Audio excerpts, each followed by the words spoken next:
Welcome to my channel. I'm Dr. Rehman, a psychiatry resident in the UK. Today we will be talking about ADHD. I have split the video into different chapters, so feel free to jump to any sections that you are looking for. Whether you are a parent, a teacher, or someone looking to understand what is ADHD, this video is for you. I will be making more videos on ADHD in the coming weeks. So what exactly is ADHD? ADHD, which stands for Attention Deficit Hyperactivity Disorder. It is classified as a neurodevelopmental disorder.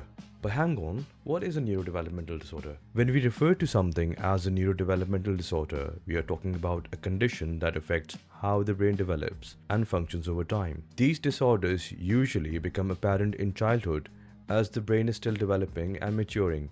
ADHD specifically impacts the brain's ability to regulate attention, control, impulse, and manage activity levels. It's about how the brain receives or processes any information and then responds to it.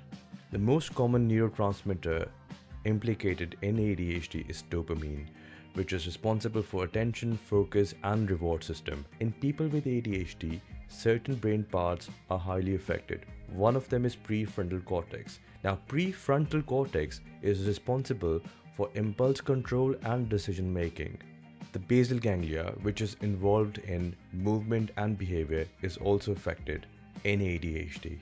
These differences in brain activity affects an individual with ADHD, how they focus, organize a task, and control their impulses. Think of it this way.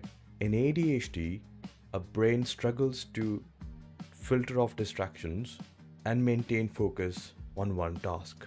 This isn't due to lack of effort, but rather a unique wiring of the brain which makes it difficult to stay on one task.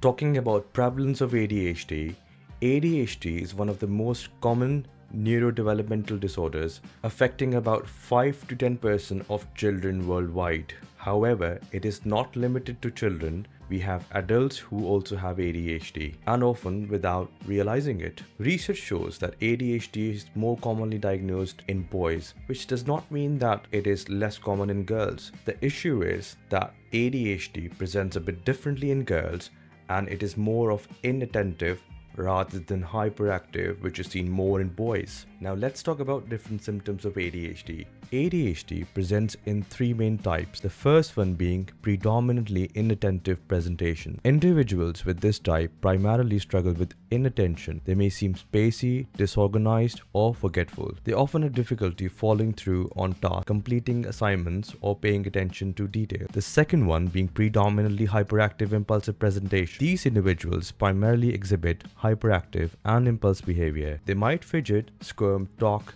excessively, interrupt others, or struggle to wait for their turn. They may act without thinking, leading to impulsive decision. Lastly, combined presentation. This is the most common type, where individuals experience significant levels of both inattention and hyperactivity impulsivity. It is also important to understand that these symptoms can vary widely from person to person and can change over time. For instance, a child might exhibit more hyperactivity, whereas an adult might struggle with organization and time management. How is ADHD diagnosed? Diagnosing ADHD isn't a single test. It involves a comprehensive evaluation that includes clinical interviews, questionnaires, behavioral assessments, and sometimes specialized tools like the QbTest. A healthcare professional will conduct a thorough assessment. This includes gathering a detailed history of individuals' early development, which is also known as neurodevelopmental history, current symptoms, and how these symptoms impact their daily life across different settings like home, school, or work. One tool that might be used in the diagnostic process is called the QbTest. The QbTest is a computerized test that objectively measures hyperactivity, impulsivity, and inattention.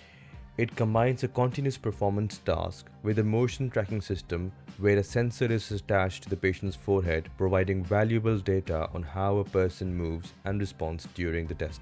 While the QbTest is a helpful tool, it's just one part of a comprehensive evaluation. The results are considered alongside other information gathered during the diagnostic process to make an accurate diagnosis. I hope this video gives you a solid understanding of what ADHD is and the symptoms with ADHD. I will be making more videos regarding ADHD management and common questions that are asked by the patients. If you found this video to be helpful, please like and subscribe. Together we can spread awareness and understanding about ADHD. Thank you.